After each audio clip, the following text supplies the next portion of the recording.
Om Shri Sai Namaha. Chapter 28. Sparrows Drawn to Shirdi. Number 1. Lakshmi Chand. Number 2. Burhanpur Lady. And number 3. Megha. Preliminary. Sai is not finite or limited. He dwells in all beings, from ants and insects to the god Brahma. He pervades all. Sai was well versed in the knowledge of the Vedas, as well as in the science of self-realization. As he was proficient in both these, he was well fitted to be the Sadguru. And even though learned, but not able to awaken the disciples and establish them in self-realization, does not deserve to be called a Sadguru. Generally, the worldly parents give birth to the body, but death invariably follows life.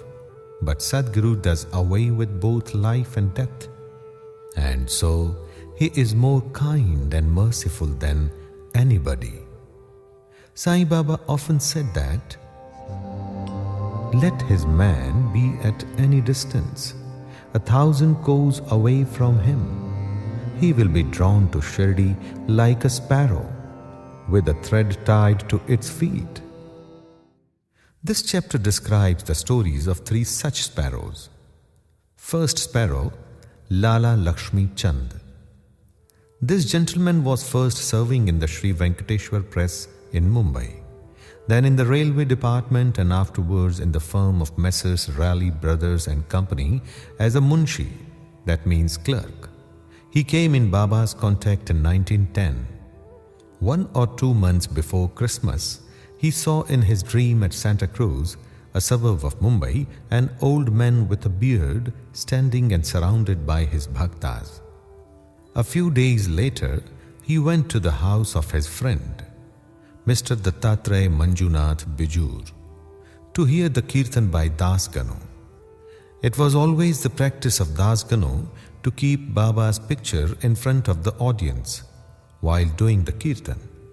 Lakshmi Chand was surprised to see the features of the old man he saw in his dream tallied exactly with those in the picture, and thus he came to the conclusion that the old man he saw in his dream was Sai Baba himself. The sight of this picture, Das Ganu's kirtan, and the life of the Saint Tukaram on which Das Ganu discoursed, all these things made a deep impression on his mind, and he decided to go to Shirdi.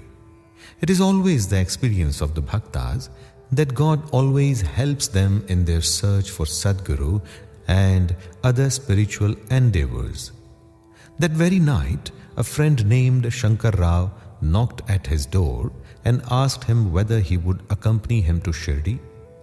His joy knew no bounds, and he at once decided to go to Shirdi. He borrowed ₹15 from his cousin, and after making due preparations left for Shirdi. In the train, he and his friend Shankar Rao did some bhajan and inquired about Sai Baba with some fellow passengers, 4 Mohammedans who were returning to their place near Shirdi. They all told them that Sai Baba was a great saint living in Shirdi for many years. When they reached Kopargaon, he wanted to buy some good guavas as offering to Baba, but he was so wrapped in the scenery and sights there that he forgot to purchase them. When they were nearing Shirdi, he was reminded of the guavas. Just then he saw an old woman with the guava basket on her head running after the tonga. The tonga was stopped, and he gladly purchased some fruits when the woman said, "Take all the rest and offer them on my behalf to Baba." The fact's likely that he had intended to purchase guavas but had forgotten to do so. The old woman's encounter and her devotion to Baba, all these were a pleasant surprise to both the friends. And Lakshmi Chand thought in his mind that the old woman might be some relation of the old man he saw in his dream. Then they drove on and came near Shirdi. And on seeing flags on the masjid, they saluted them. With puja materials in hand, they went to the masjid. and worshipped Baba with due ritual. Lakshmi Chand was much moved and was extremely happy to see Baba. He wrapped himself around with Baba's feet as a bee with a sweet-smelling lotus. Then Baba spoke as follows. Cunning fellows, he does bhajan on the way and inquires from others. Why ask others? Everything we should see with our own eyes. Where is the necessity to question others? Just think for yourself whether your dream is true or not. Where was the necessity of the darshan by taking a loan from a Marwari? Is the heart's desire now satisfied? Hearing these words, Lakshmi Chand was wonderstruck at Baba's omniscience. He was at a loss to know how Baba came to know about all the things that had happened en route from his house to Shirdi. The chief thing to note in this respect is that Baba never liked people to borrow or take loan for his darshan or celebrating any holiday or making any pilgrimage. Sanjha. At noon, when Lakshmi Chand was sitting for meals, he got some sanjha, that means wheat pudding, from a devotee as prasad. He was pleased to have it. Next day also he expected it, but got nothing. So he was anxious to get it again. Then on the third day at noon, Aarti time, Bapu Sahib Jog asked Baba what Naivedya he should bring. Baba told him to bring sanjha. Then the bhaktas brought 2 big potfuls of sanjha. Lakshmi Chand was very hungry and there was some pain in his back. Then Baba said to him, It is good that you are hungry. Take sanjha and some medicine for the pain in the back. He was again wonderstruck to see that Baba again read his mind and spoke out what was passing therein. How omniscient was he! Evil eye. During this visit, he also witnessed one night the procession to the Chavdi. Baba then suffered much from cough. He thought that the suffering of Baba might be due to somebody's evil eye. When he went to the masjid, Baba spoke to Shama as follows. I suffered last night from cough. Is it due to some evil eye? I think that somebody's evil eye has worked on me, so I am suffering. In this case, Baba spoke out what was going on in the mind of Lakshmi Chand. On seeing these proofs of Baba's omniscience and kindness to his bhaktas, he fell prostrate at Baba's feet and said, I am much blessed with your darshan. Ever be kind and merciful to me and protect me always. There is no other God to me in this world except you. Let my mind be ever wrapped in your bhajan and feet. Let your grace protect me from the miseries of the world and let me ever chant your name and be happy.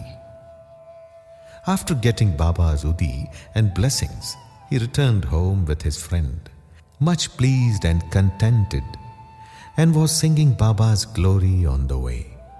He remained a staunch devotee of Baba then onwards, and always sent garlands of flowers, camphor and dakshina with any person of his acquaintance bound for Shirdi. Second sparrow, Burhanpur lady. One lady in Burhanpur saw in her dream Sai Baba coming to her door and begging khichdi, means rice cooked with dal and salt, for his meals. On waking up, she saw nobody at her door. However, she was pleased with the vision and told it to all, including her husband. He was employed in the postal department, and when he was transferred to Akola, both husband and wife, who were devout persons, decided to go to Shirdi. Then, on a suitable day, they left for Shirdi, and after visiting Gomti Tirth on the way, reached Shirdi and stayed there for 2 months. Every day they went to the masjid, worshipped Baba, and passed their time happily. The couple came to Shirdi to offer khichdi as Naivedya. But for the first 14 days, somehow or other, it could not be offered. The lady did not like this delay or tardiness. Then on the 15th day, she came at noon to the masjid with her khichdi. There she found that the Baba and others were already sitting for meals, and that the curtain was down. Nobody dared enter in when the curtain was down. But the lady could not wait. She lifted up the curtain and entered. Strange to say that Baba seemed that day hungry for khichdi and wanted that thing first. And when the lady came in with the dish, Baba was delighted and began to eat morsel after morsel of khichdi. On seeing the earnestness of Baba in this respect, everybody was wonderstruck, and those who heard the story of khichdi were convinced about his extraordinary love for his devotees. Now, let us go to the third sparrow, Megha. Megha of Viramgam was a simple and illiterate Brahmin, cook of Rao Bahadur H.V. Sathe. He was a devotee of Shiva and always chanted an 5-syllabled mantra, Namah Shivaya. He did not know the Sandhya nor its chief mantra, the Gayatri. Rao Bahadur Sathe was interested in him, taught him the Sandhya and the Gayatri. Sathe told him that Sai Baba of Shirdi was the embodied form of God Shiva and made him start for Shirdi. At Bharuch railway station, he learned that Sai Baba was a Muslim, and his simple and orthodox mind was much perturbed at the prospect of bowing down to a Muslim, and he prayed to his master not to send him there. His master, however, insisted on his going there and gave him a letter of introduction to his father-in-law, Ganesh Damodar alias Dada Kelkar at Shirdi, to introduce him to Sai Baba. When he reached Shirdi and went to the masjid, Baba was very indignant and would not allow him to enter. "Kick out the rascal!" roared Baba, and then said to Megha, "You are a high caste Brahmin and I am a low Muslim. You will lose your caste by coming here.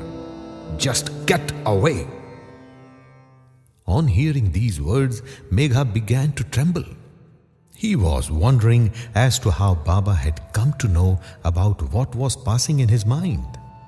He stayed there for some days serving Baba in his own way, but was not convinced. Then he went home and then to Trambak, that is in Nasik district, and stayed there for a year and a half. Then again he returned to Shirdi. This time at the intercession of Dada Kelkar, he was allowed to enter the masjid and stay in Shirdi.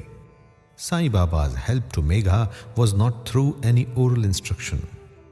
He worked upon Megha internally, means mentally, with the result that he was considerably changed and benefited. Then Megha began to look upon Sai Baba as an incarnation of Shiva.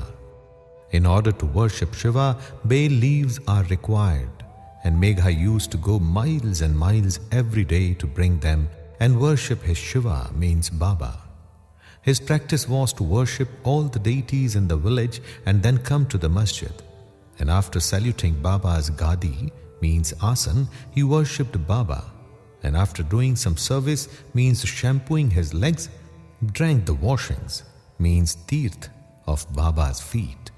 Once it is so happened that he came to the masjid without worshipping Khandoba, as the door of the temple was closed. Baba did not accept his worship and sent him back again, saying that the door was open then. Megha went, found the door open, worshipped the deity, and then returned to Baba as usual. Ganges bath. On one Makar Sankranti day, Megha wanted to besmear the body of Baba with sandal paste and bathe him with Ganges water. Baba was first unwilling to undergo this, but at his repeated request, he consented. Megha had to traverse a distance of 8 kos, means going and returning, to bring the sacred water from the Godavari river. He brought the water, made all preparation for the bath at noon, and asked Baba to get ready for the same. Then Baba again asked him to be spared from this bath, saying that as a fakir he had nothing to do with Ganges water, but Megha did not listen to him. He knew that Shiva is pleased with Abhishek, means sacred bath, on that auspicious day. Baba then consented, came down and sat on a wooden board, and projecting his head said, "O Megha, do at least this favor. Head is the most important organ of the body, so pour the water over that only. It is equivalent to the whole bath." "All right," said Megha, and lifting the water pot up began to pour it on the head. But in doing this, he was so much overwhelmed with love that he cried out, "Har Har Gange," means "Hail Goddess Ganga," and emptied the pot on the whole body. He kept the pot aside and began to look at Baba. But to his surprise and amazement, he found that only Baba's head was drenched while the body quite dry. Trident and Pindi. Megha worshipped Baba at 2 places. In the masjid, he worshipped Baba in person, and in the Wada, Baba's big picture given by Nana Sahib Chandorkar. This he did for 12 months. Then, in order to appreciate his devotion and confirm his faith, Baba gave him a vision.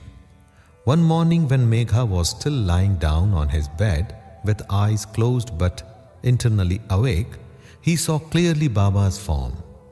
Baba, knowing him to be awake, threw akshat, means rice grains marked red with kumkum, and said, "Megha, draw a trident," and disappeared. Hearing Baba's words, he eagerly opened his eyes. Saw no Baba there, but only rice grains spread here and there. He then went to Baba, told him about the vision, and asked permission to draw trident. Baba said, "Did you not hear my words, asking you to draw trident? It was no vision, but direct order. My words are always pregnant with meaning and never hollow." Megha said, "I thought you woke me up, but all the doors were closed, so I was doubtful and thought it to be a vision." Baba rejoined, "I require no door to enter. I have no form. I always live everywhere. As a wire puller, I carry on all the actions of the man who trusts me and merges in me." Megha returned to the Wada and drew a red trident on the wall near Baba's picture. Next day, a Ramdasi Bhakt came from Pune, saluted Baba and offered him Pindi, means a phallic image of Shiva. At this time, Megha also turned up there. Baba said to him, "See, Shankar has come. Protect him now." Megha was pleasantly surprised to see Pindi. Also in the Wada, Kaka Sahib Dikshit was standing with a towel on his head after having taken his bath, and was remembering Sai when he saw a Pindi in his mental vision. While he was wondering about this, Megha came and showed him the Pindi presented to him by Baba. Dikshit was happy to know that this Pindi exactly tallied with the one he saw a few minutes before in his vision. In a few days after the drawing of the trident was complete, Baba installed the Pindi near the big picture, which Megha was worshipping. The worship of Shiva was dear to Megha, and by the drawing of the trident and the installation of the Pindi, Baba confirmed his faith therein. After continuous service of Baba for many years, doing regular worship and aarti every noon and evening, Megha passed away in 1912. Then Baba passed his hands over his mortal remains and said, "This was a true devotee of mine." Baba also ordered that at his own expense the funeral dinner should be given to the Brahmins, and this order was carried out by Kaka Sahib Dikshit. Bow to Shri Sai. Peace be to all.